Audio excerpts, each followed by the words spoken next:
where we started, or I guess where we ended yesterday, is we ended with just a normal workflow that's built. So I have all of my pieces together. My workflow is built. The problem is this. If I get a new lead and they go into my lead section as a new project and I run that workflow, that project is going to stay in that leads area the entire time that workflow is running. You would have all of your communication go out at the time that it should. All of that is going to work just fine for you, sending content, all the to-dos, everything would be fine, but that project is just going to stay in that leads area, and that's not what you want. You want it to move from a lead to a job once they hit a certain milestone or once they get to that certain point. If you remember when we talked about answering those 6 questions, what makes a lead a job? You want them to move into the job section once they do that particular thing. So that's why what we're going to do today is basically going to take the workflow and make a 2.0 version of it. So let's go ahead and we're just going to dive in here and talk about the agenda that we're going to walk through today. So the first thing we're going to talk about is just a quick recap on leads and jobs. And then we're going to talk about project statuses. Then we're going to talk about tags. And then the last thing we're going to talk about is once you know what project statuses and tags are, how do you put those into your process? So that's going to be what we're going to do today and enhance the workflow that we worked on yesterday. So first things first here, just a quick recap. This is definitely going to be important for today's session. And that's just the difference between leads and jobs, just to remember what you're thinking about when you're going to be making these project statuses. Any status that is in the lead section should be, or any project too, but any project with the lead status should be someone who has not booked with you yet. So that means anything that you're doing with them before you actually consider them being booked, that goes into the lead section as far as projects are concerned. And then any project with a job status should be someone who has booked with you. They're locked in and they're ready to go. That also means that the project statuses that you're going to create should follow suit. I shouldn't be making any project statuses in my leads area that would be something that is job related, or I shouldn't make anything in my job section that is lead related. So as you can see, just in this quick example, we're going to open it up and look at some more here, but contract signed, deposit paid, these are all things that mean they're booked. So I'm not going to put that in the leads area. It belongs in the jobs area. So we're going to start with just that macro perspective and then go in just a little bit more here. Project statuses are milestones that you can create to show where the client is at in your business process or your workflow, or it's the important steps that they need to go through. So whatever that looks like, and we're going to give some examples and talk about that here a little bit more in depth. But when I'm looking at my projects page, this is essentially more or less what things should look like. When I'm in my job section here, every project that I have in my job section should be people who have booked with me and they have signed. Well, in my situation, they've signed a contract at the very minimum. So you can see here that nobody in here should not have a signed contract, because that's technically my marker that means they're a booked job. For the lead section over here, everyone in here, no one has a signed contract yet. And that's really my marker that's going to move them into the job section. So when you're looking at your projects page, if you have people in here, let's say your milestone where someone becomes a booked job is that they pay a deposit. If you have people in here that have fully paid invoices or they have deposits paid, contracts signed, they shouldn't be in your leads area. They should be over here in your job section. And we're going to show you how to do that today and talk about the different ways to do that. But with your project statuses across the top up here, these are going to be milestones that the client needs to pass through in your overall journey. A thing that I'm going to mention here is if you don't have a process, which hopefully everyone by this point has developed some sort of a process. If you don't have a process, you can't really make these milestones, because these milestones are supposed to follow the process that you've already written out. So A good way to explain this here is your workflow is your entire customer journey from initiation to completion. And your project statuses are your major cities or your points of interest along the way. So if we're doing some type of road trip here from Portland all the way to Cape Cod, you'll see that we have, Yellowstone, Mount Rushmore, Field of Dreams. Shout out to Iowa. That's where I'm from. Niagara Falls, all these different places. Those are your points of interest. How that translates into Dubsado would be something like this, where I have new inquiry, consultation booked, proposal sent, contract signed. That's what your project statuses are meant for, is so if I'm looking at this from outer space, wherever I'm at here, and I'm looking at someone going across the United States, I can see exactly where they're at and what milestones they've crossed over. This should be how you're thinking about developing your project statuses. So I get this question a lot whenever I am on the phone with people or talking with different people. When I'm doing webinars, people always ask me, what should my project statuses be? What you should do first is you should think to yourself, look at your process that you have and think to yourself, what milestones in my process are important to me as an individual? You're going to see as we move through today's webinar why someone might have something as a status where someone else could have the exact same process but leave that status out. It should be what's important to you. When you're looking at your process and you see certain things happening in your workflow, oh, I need to know when they do this. I need to know when this happens. I need to be aware when they cross this threshold. That's what your project statuses should be. Now, let's talk about some examples here and really jump into what is a project status from a workflow perspective. Project statuses are always going to be a reaction to something that's happening. So when we're thinking about the workflow, if they sign a contract, I want them to move into contract signed. If they fill out a certain form, I want them to move into that form being completed. If they pay a deposit, I want them to move into deposit paid. So project statuses are always going to be a reaction to something that's happening. Something happens, it's a reaction. This thing happens, it's a reaction. So most of the time, your project statuses are always going to be past tense verbs or things that have just happened. So that way you can keep an eye on what's going on.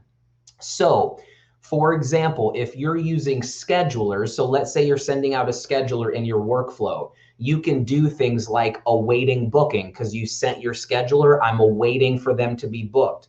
You could do booked, you could do scheduled. It's reacting to something that's happening. If you're sending out forms, you could do this form has been sent or completed or submitted, or maybe if they don't fill something out, they go into a follow-up status.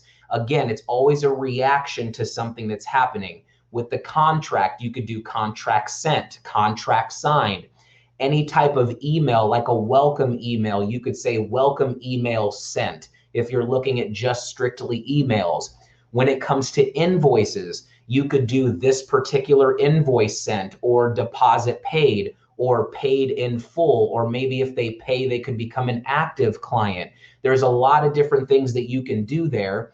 With tasks, it could be once something happens, I need to send a thank you card or I need to send out a proposal. So you can make your project statuses tasks that you need to get done at certain points along the journey.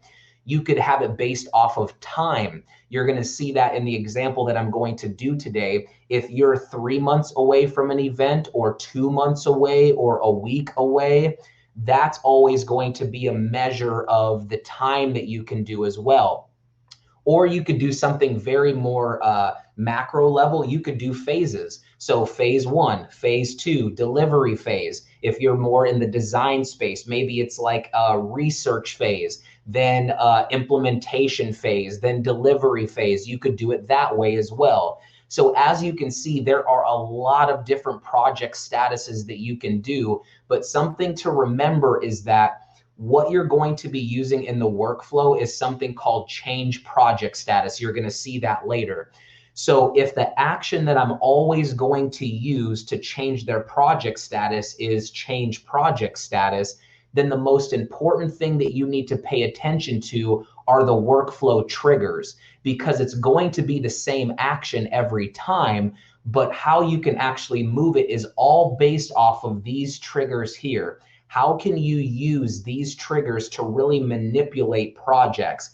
After they do this, move them here. After they sign the contract, move them here. Before the project start date, move them here. So the triggers are really what makes project statuses even possible. And like I have here in this key here, this is why learning your workflow triggers is so important, because if you don't know what you can use to move your project, then your creativity will really be limited. If you remember from last Friday, we talked about how the workflow triggers are kind of like a stoplight. And so if you don't know what all of those different colors mean, you don't know how you can move your project into the next section. So again, learning these triggers here, it's going to open up so much creative ability for you when it comes to these project statuses. So that's very important to take into consideration. The next thing, project statuses can either be as macro or as granular as you want them to be. The most important thing is to take into consideration what's important to you as a business owner in your specific process. I've talked to people who only have one status, and that's contract signed. So someone could be just hanging out in their lead section just as a lead, and as soon as they sign the contract, they move over into the job section, and that's all they have. And that's okay. The most important thing here is that these should be relative to you and what you need to know as a business owner. You could have someone that has the exact same process, but this business owner doesn't really need to know when that's happening. But for this other business owner, that might really be important. And you'll see that when we start adding in these project statuses into the workflow. So with the project statuses, how you create these is by clicking the customize button on the projects page on this right-hand side here. So when I click customize, it's going to take me to the project status page right here. Now in the project status area, if you haven't touched these, you probably only have like current and past. I think those are the defaults that pop in there when you first sign up for an account. But what you can do is up here at the top, you'll see add status. When you click on that, that's going to open up this little modal here where you can decide if you want to build a lead status or a job status. So you can just click this little radio button and you can decide which one you want to make. Then you just type in whatever your status is, and then that goes into your list. Now, with the statuses, something that I really like to do is add in emojis. You don't have to do that. This is not mandatory, but as you can see, it kind of makes it a little bit more fun. Clients cannot see project statuses. They are never going to see what status they're in. So this is completely just for your own visual thing. How you want it to look, you can really spice it up to make Dubsado more fun. Versus if you want to just do plain text, you can make it more formal. That's totally fine too. But that's what you're going to do there, is basically create these different statuses. Now, you'll see some examples here. We're going to actually implement these into the workflow today so you can see them live in action, but you might not necessarily need all of these. Your project statuses should reflect your workflow. So if you don't have a proposal in your process, then you're not going to have needs proposal or proposal and contract sent. Maybe if you're sending out a proposal by itself, then you're not going to have proposal and contract sent. So your project statuses, some people like this, some people don't. It's really based off of your process and your creativity, unfortunately. So that's the plus of it. And the downside of it is that if you're not very creative, or if you're not really like wanting to get into the thick of it, then it's not going to be as streamlined or as automated or as cool looking, I guess. But that's kind of the pro and con of the project statuses, is that it's really up to your process and how much you want to put into it. So with this here, I have these different statuses built out based off of the process. And when I merge these into the workflow, you're going to see why I picked those as my statuses. So look at your process, determine what's important to you, and then start creating your statuses. One thing that I am going to say here, because a lot of people don't know that you can do this, if you look at all of these different statuses, you'll see that there's check boxes on each one of these. What you can do if you want to is if you click on, let's say, contract signed, and you check that box there, what that does is on your projects page, it makes it your default status. So anytime you go to your projects page, that status will always be the first thing to populate. So when you click customize, you can set it up where maybe it's all leads. So your main leads list or all jobs you could do. Or let's say if you're, I mean, in this situation, if I say like, I want to do this week. So that way, when I go to my projects page, my this week or kind of like my upcoming projects, that always shows up for me. So that's what you can do if you want to change your default status whenever you go to your projects page. Right now, I'm just going to keep it as all jobs, but that's available for you.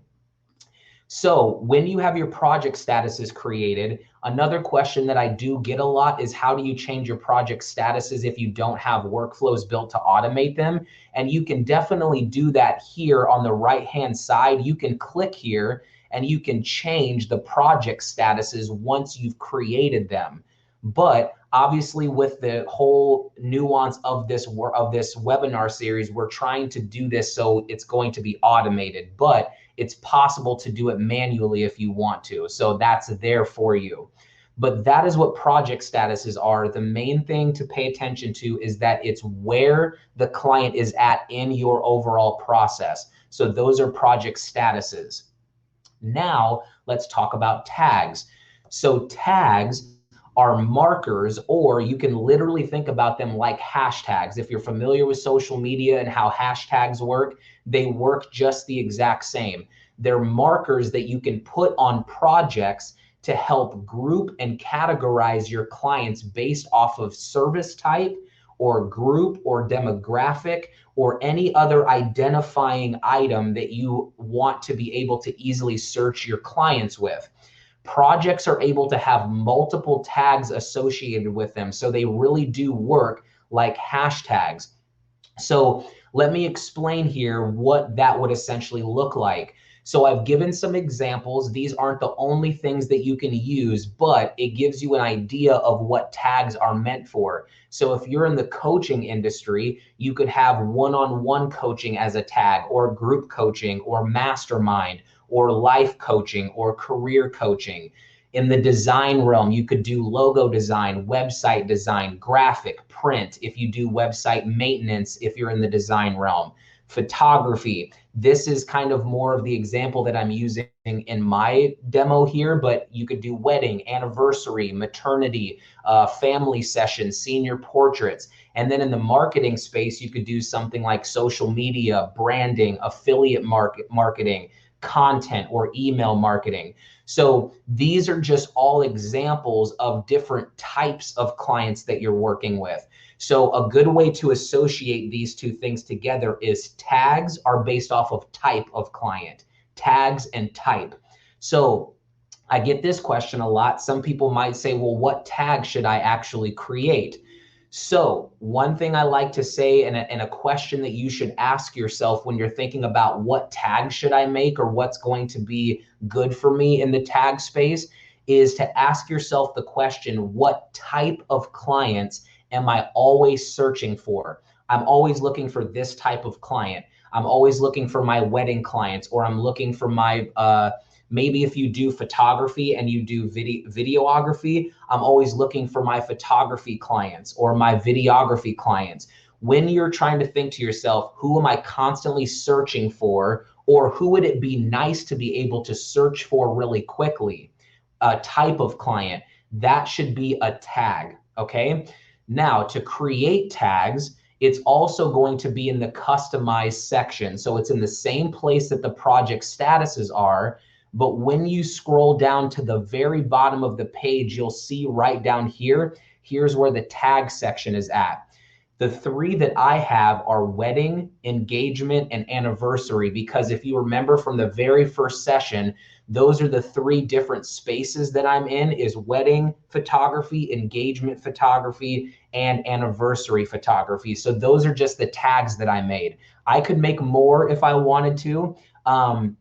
Another cool example that I've seen people do is the type of package that they're on. So I have some different package names. If I really wanted to, I could create my tags as different packages that I offer. And then I could add those to this project if I wanted to. So I could say my wedding client who is on package B, and I could make that a tag if I wanted to as well.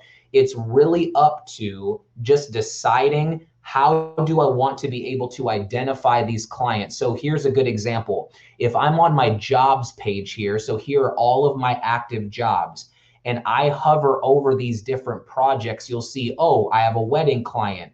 I have an engagement client. These are my anniversary clients. So these are a way that you can see the type of client. And again, you can have multiples of these if you want to. So if you have multiple indicators, those can go in there. And this is where the client is at up across the top, type and where they're at. If you do it this way, well, actually, that's the next slide here, but we'll talk about this for a second.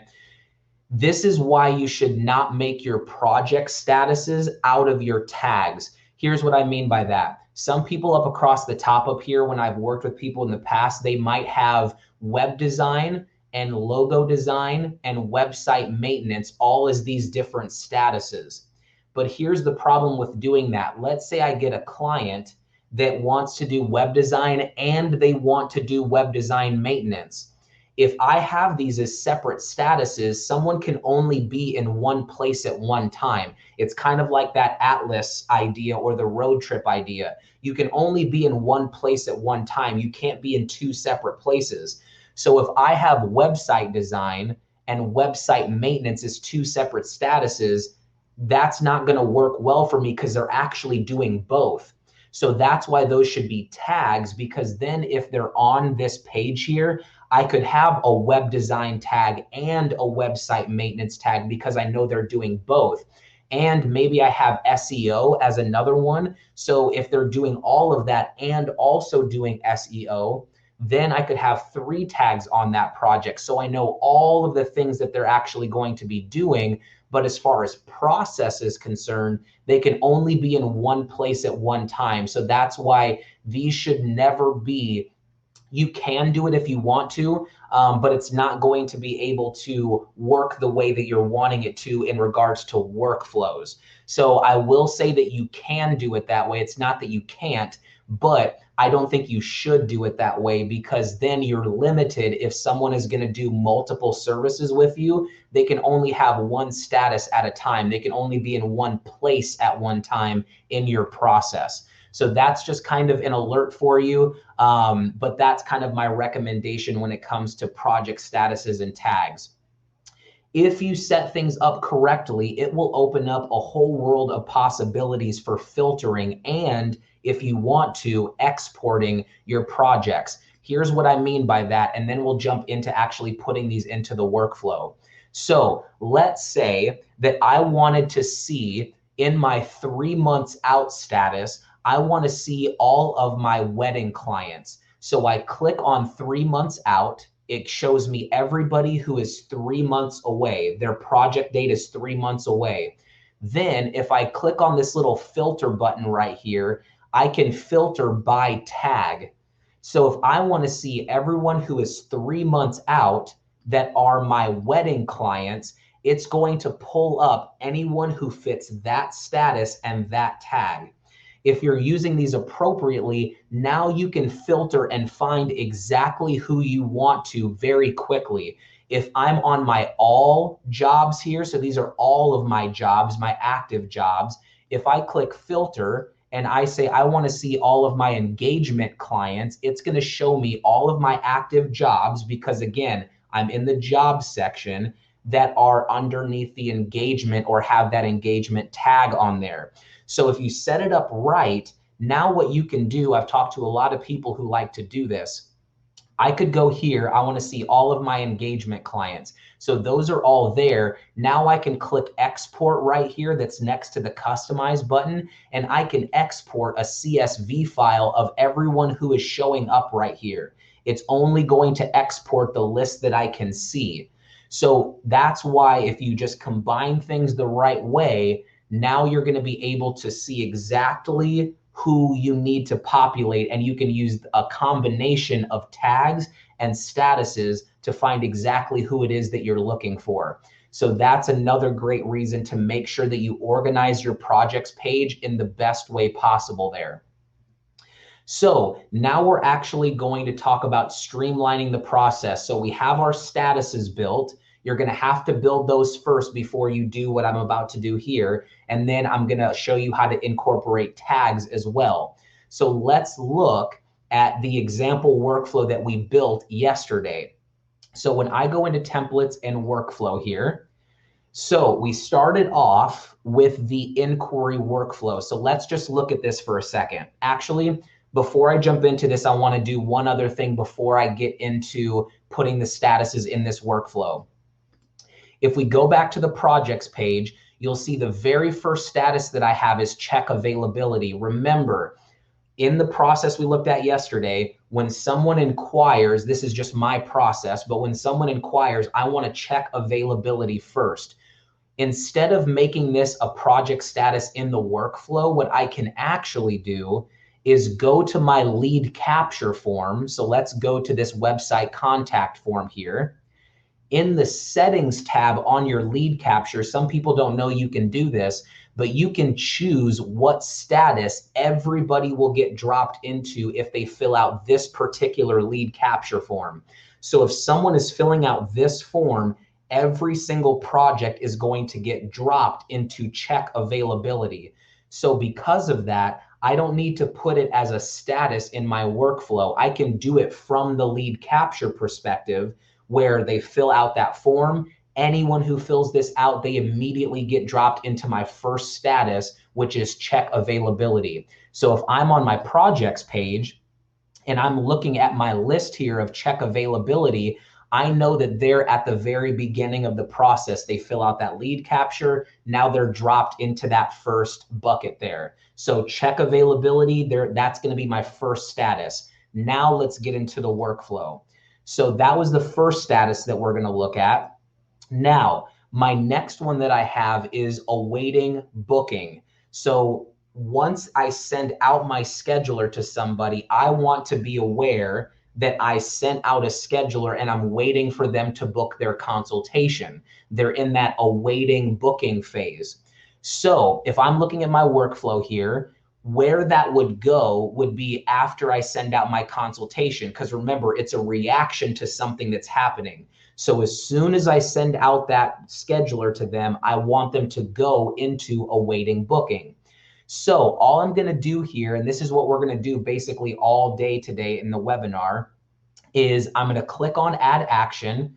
And the action that I'm going to use is change project status. We skipped over this when we talked about workflow actions last Thursday, because I wanted to save it for today when we actually talk about how to change project statuses. So you're going to use change project status anytime you want to move that person into another category, another status. So change project status, and now let's look at when. When I want to do this is after the scheduler has been sent to the client. If you remember what we talked about last week, when we talked about, or actually it was Monday, about translating your process, anytime you can't find a specific thing in here, it's more than likely going to be after all previous actions are complete. And if you look at this list here, we don't have anything that is after scheduler is sent to the client. So what I'm going to use is after all previous actions are complete. And then I'm going to choose my status, which is going to be right here, awaiting consultation. So let's add that in there. Once I've added that, what I can do now is I can actually click and drag this to the spot where it's supposed to be at. So what's going to happen here? The consultation is going to get sent whenever I approve that. Immediately after that, they're going to get moved into awaiting booking. My next status is once they book their consultation, I want them to get moved into consultation booked. So they're scheduling an appointment. So when I come in here, I click add action, change project status. We're just going to keep using that action. When I want to do this, I want to move this status into consultation booked. So out of this list, what would make the most sense? I want them to move into consultation booked. We do have something that is after appointment has been scheduled. That's the same idea. So I'm going to use that trigger here. And it's going to ask me, again, which appointment are we looking for? Well, we're looking for 30-minute consultation. So as soon as they book on that consultation, it's going to move into consultation booked. Pretty simple there. So if we click apply, where that would go chronologically would be, well, I have something here to send this form after they book the appointment. So I'm going to drag this right about in here. So this is awaiting booking, and this is once they book appointment or consultation booked. Then the questionnaire is going to go out and all of that. Now, the next thing that I have in my process is if they're going to get the questionnaire, I don't think I have anything in my statuses that are based off of that. Here's where it gets into the point where what I was saying about maybe you don't have everything in your workflow as a project status change. Is it important to me that they fill out that questionnaire? Kind of. I don't really need to know when they fill it out or when they get it. That's not really important to me. So I'm not going to make it a status. Someone else could have the exact same thing and say, yes, I need to know when they fill out this form. So you would want to make it a status. That's why it's really up to you on what's important to you in your process. So the next thing I have is needs proposal. So when do they need a proposal? Well, they need a proposal sent out to them after I'm done with their appointment. So let's go into the workflow here. And we're going to do another project status change here. So I want to change their project status, and we're going to change it to needs proposal. I need to know when I need to send out a proposal to them. I need to pay attention to that. So if it's once their consultation is over or appointment has ended, it's kind of that same idea. Now I can come in here and I can say, well, after their appointment has ended, so we'll click on this drop down here and we can watch that consultation again. Now it goes into needs proposal. So where are we at now with this? So I have appointments scheduled. This is if they haven't completed their question or the questionnaire after a certain amount of days. This is 1 day before an appointment start time. So we're still before that appointment chronologically. Now we're after the appointment is ended. So I'm actually just going to leave it there. I don't really need it to be anywhere else. It fits at the bottom down there. So now after the appointment is over, it's going to move into needs proposal. Okay. So the next status that we have on the list is proposal and contract sent. Now, in this workflow, I don't have a proposal in here. Where is my proposal? My proposal, if you remember from yesterday, is in my booking workflow. So that project status is actually going to be reserved for my booking workflow. So the one thing I didn't talk about yesterday, and I told you I was going to introduce it to you today, is how are we going to move them from this inquiry workflow into that booking workflow? If you remember from yesterday, I couldn't do start this action or send out this proposal based off the appointment ending because it's not in this workflow. That scheduler is not in there. So what I need to do now is I need to figure out how do I go from inquiry into booking? Well, what I could do here is because in this workflow, change project status after the appointment has ended. Well, I can watch for when an appointment has ended. So maybe I can use that as my trigger to move them into that next workflow. So what I'm going to do here is this. I'm going to say change project status to needs proposal. And I'm also going to use my start a workflow action, which is right here. And I'm going to say after the appointment has ended as well. We're going to watch for when their consultation is done, and we're going to move them into wedding booking. I can use that consultation as my ammunition, if you will, to move them into that next workflow. So now here's what's happened. This is going to update the project status. This is actually going to start the next workflow. So it's doing two different things at the same time. It's updating the project, and it's also starting that next workflow inside of the project. So now, once you have this here, now that's going to automatically transition. Once they get done with their appointment, we're going to go to the booking workflow. But here's the thing. Obviously, if the consultation doesn't go well, I don't want the proposal to go out right away to them, obviously, because what's going to happen is once that appointment is done, this workflow starts, and this would be the first action that starts this workflow. But since I have an approval on there, it's not going to go out to the client right away. The workflow is going to start, yes, but it's not going to send that proposal right away. It's going to send me an email saying, do you want to send the proposal? Based off of how the consultation went, did it go well? Yeah, so let's send out the proposal. Did it not go so well? Then I don't need to worry about that proposal getting sent ill-advised. So that's how you can kind of transition that inquiry into that booking workflow. So now let's add some more in here. So now the next status that I had, remember, is proposal and contract sent. So if I click add action here and I say change project status, and the status that we're going to move it into, you're kind of starting to see where it's just literally a reaction to everything that's happening.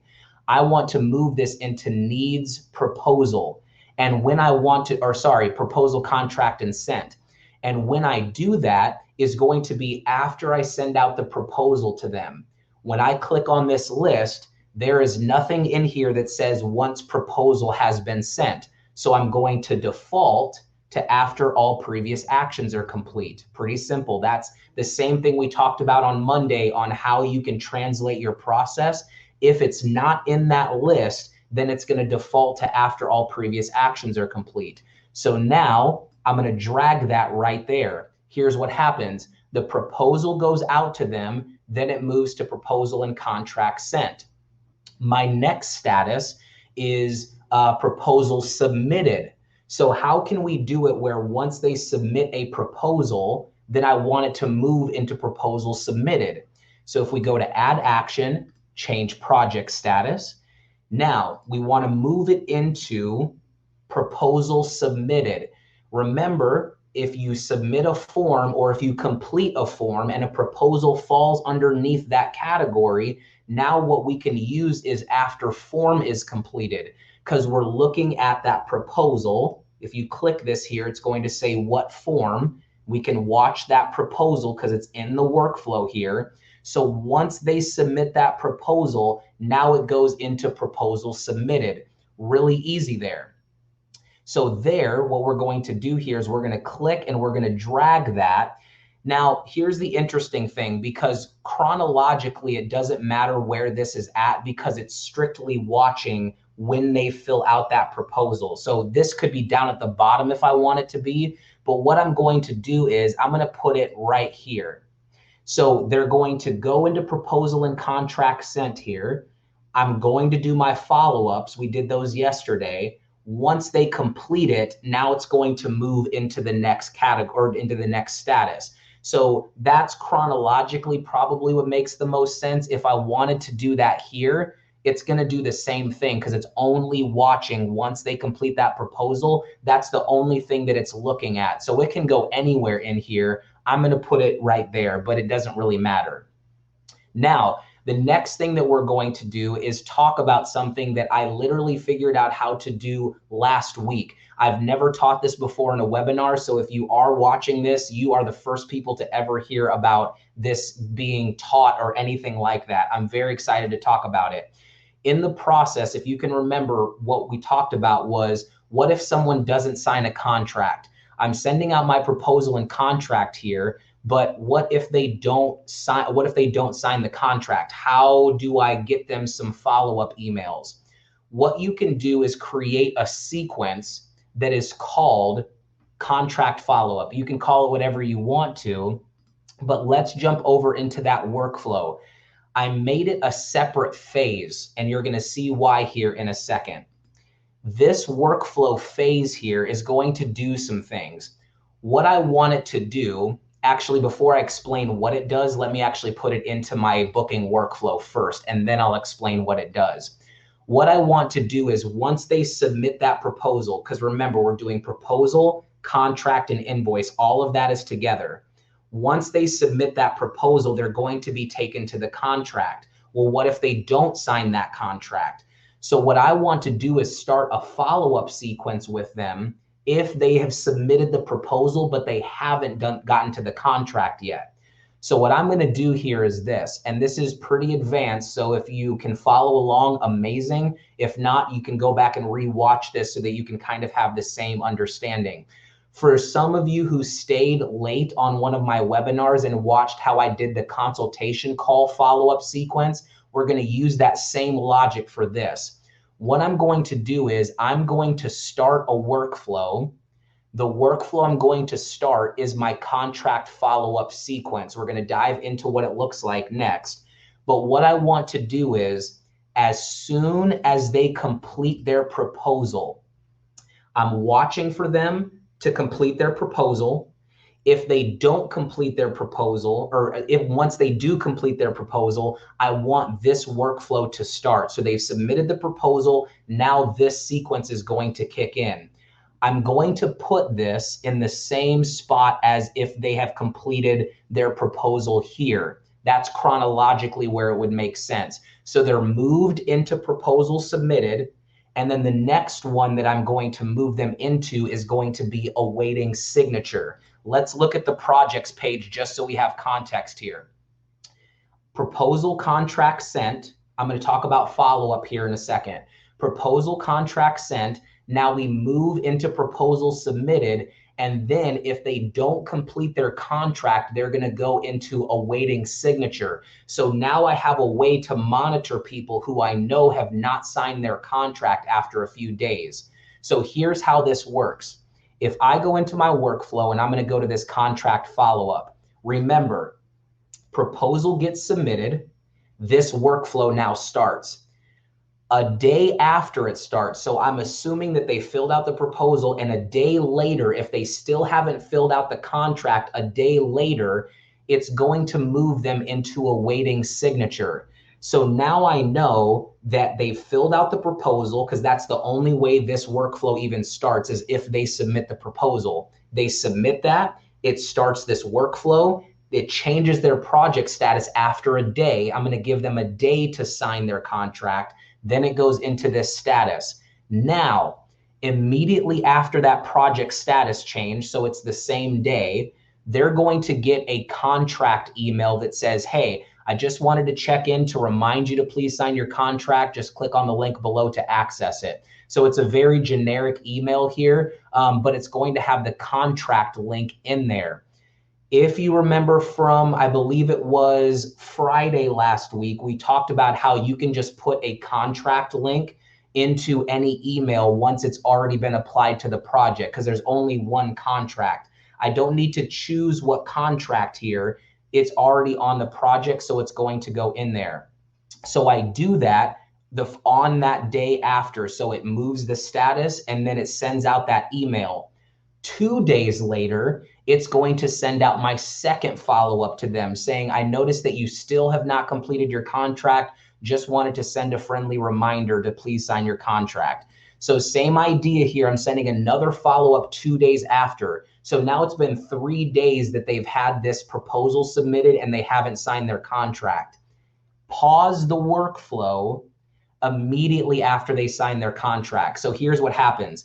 Let's say they submit their proposal and then this workflow starts and a day goes by. They're going to get this first email. Let's say they sign it right after. That's going to pause the workflow so they cannot get this email. If you remembered how pause workflow works, it shuts down everything. So as long as you have this pause immediately after contract is signed, you can have as many contract emails in here that you want to, and they'll all go out in sequence. But as soon as they sign that contract, it's going to shut down the whole workflow so they can't get any more.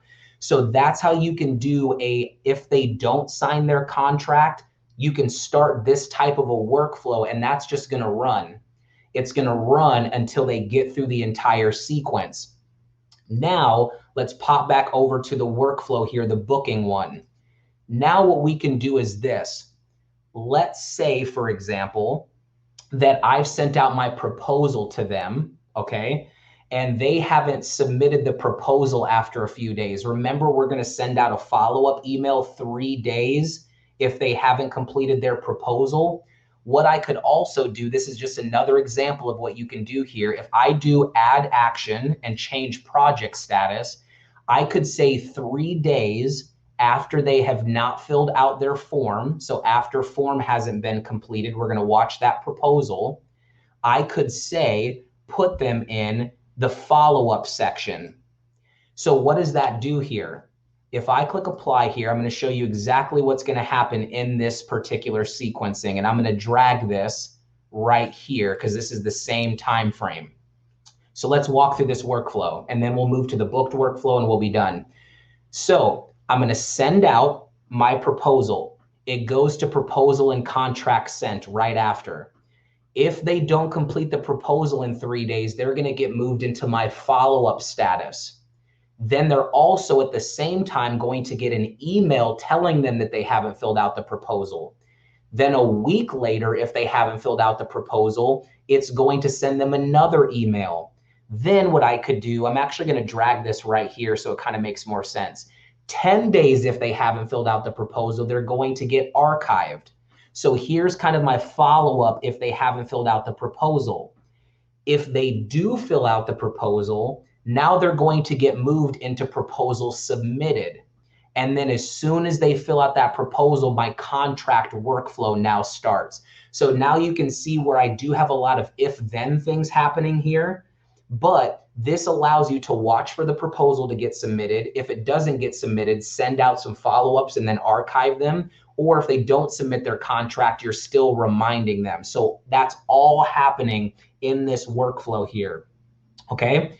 So now the next thing that I'm going to do is, how do I get them from the booking workflow into the booked workflow? Well, what do we have to work with? I only want them to go into booked if they sign their contract. Remember, that's my trigger. If they're in the leads area, I only want them to go into the booked workflow if they sign their contract, because that is the very first status that I have on my area here, on my jobs area. So all I need to do here, and hopefully you're kind of thinking ahead, all I need to do is do start a workflow. So we'll say start a workflow here. Immediately after they sign their contract, I want them to move into my booked workflow. So that's going to move them. As soon as they sign that contract, it's going to move them into the booked workflow, and I'll click apply. So that's how you can tie booking into booked. It's all automated there.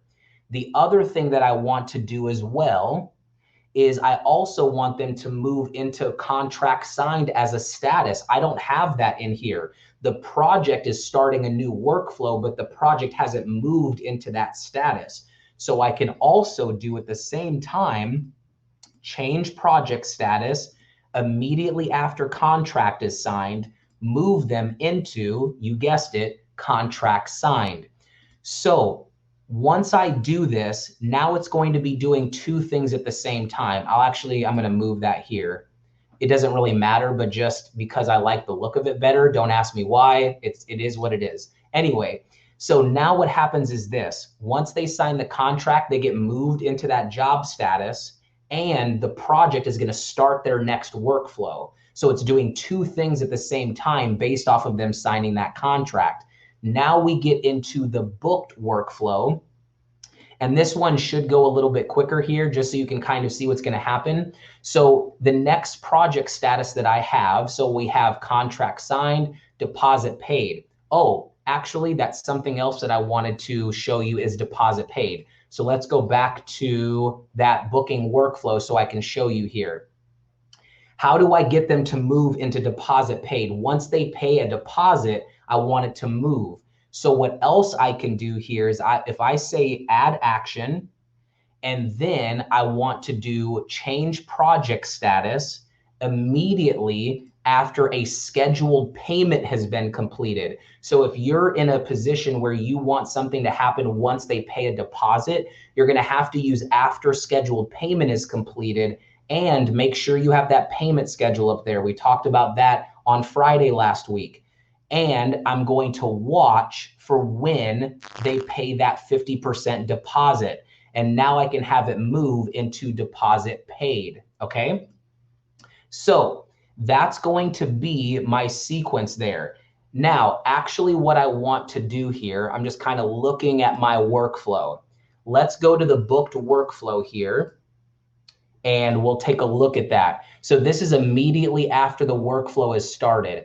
So this is technically going to start once they sign their contract. So I'm still good here as far as transitioning from workflow 2 to workflow 3. You always want to check this first trigger to make sure that it actually lines up with whenever this transitions over. Is this the right time? Which it is. I want this to populate once they sign their contract, and this workflow is starting once they sign their contract. That's what I have set up on this workflow. So now let's get into the booked workflow. I have as my next status, let me open this up here, welcome packet sent, okay? So all I'm gonna do is, if I go to the workflow here, is I want to change it to the project status to welcome packet sent, which is right here, or actually it's right here. So this is going to be where I actually send it out. We talked about that yesterday. This is where I'm actually sending out their portal information. So all I'm going to do here is I'm going to say change project status to welcome packet sent. And when do I want that to go out? Once I've sent the portal email. I don't have anything in here that is about sending a portal email. So it's going to be after all previous actions are complete.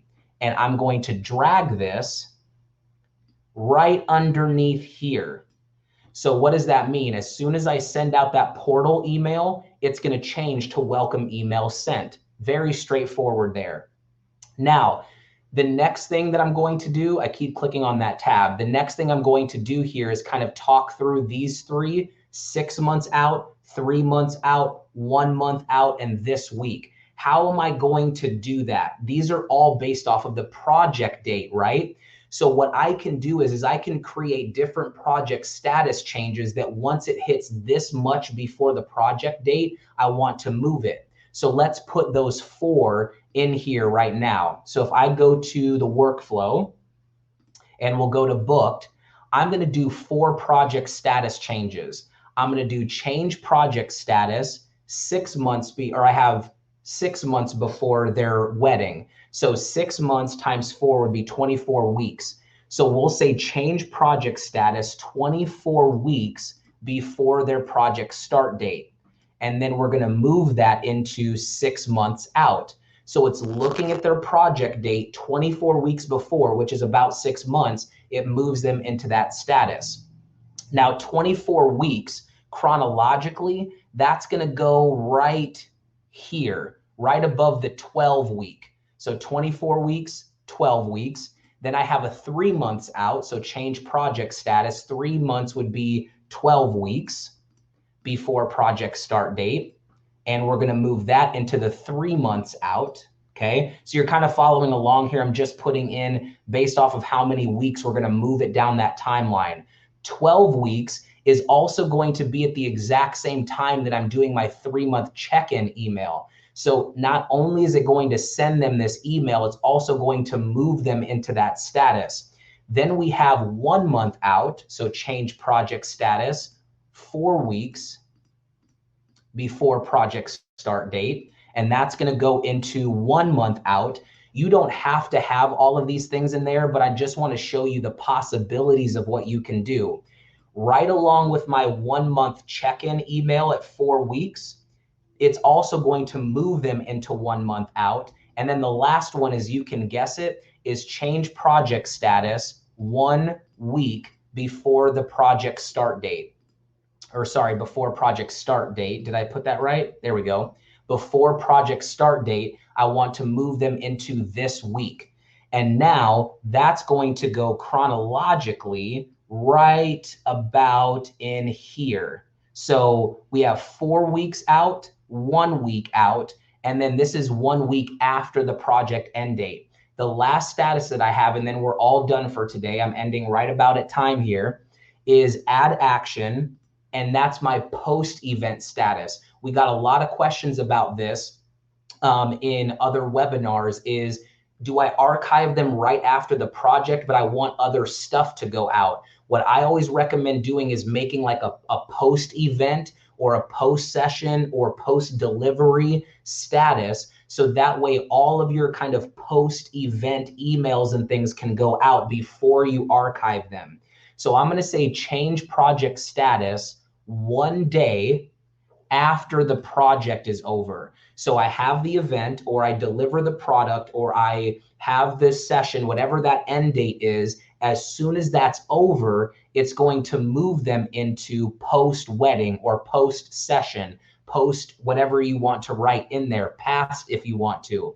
So it's going to move them right after it's over, and that would go chronologically right about here is where that would sit.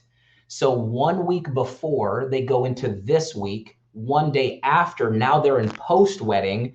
A week after that, now they're going to get all of this stuff that we talked about, the review questionnaire, the thank you card, the anniversary email. Now, the very last thing is I'm going to archive the project. So that is how you can add project statuses in. If you think about what the workflow looked like yesterday, we had 5 actions in the inquiry sequence. Now in the inquiry workflow, it takes that 1.0 and it beefs it up even more, because not only are they going through all of the actual actions like sending questionnaires, sending scheduler templates, but at the same time, the workflow is actually moving them down this timeline at the exact same time. I get this question so much in almost every single inquiry that I get as far as one-on-one calls. I get this on webinars all the time. People always say, I'm not using Dubsado to its fullest potential. How can I do that? Here's the answer. If you have your workflows running and they are sending out your content, so your schedulers, your forms, it's doing all of the actual communication with the client and the tasks. If those are running and your projects at the same time are in sync and they're going through these statuses at the same time, then that means you're using Dubsado to its fullest potential. That's what it looks like to have everything set up. This is coming in, they're becoming a new lead. And as those workflows start running, it's also moving them down this timeline. That's the fullest capacity of what Dubsado looks like. The last thing, I did forget this, so let me put this in here, is tags. How do you add tags to your workflow? Well, let's start at this inquiry one here because I have wedding, anniversary, and engagement as my 3 tags.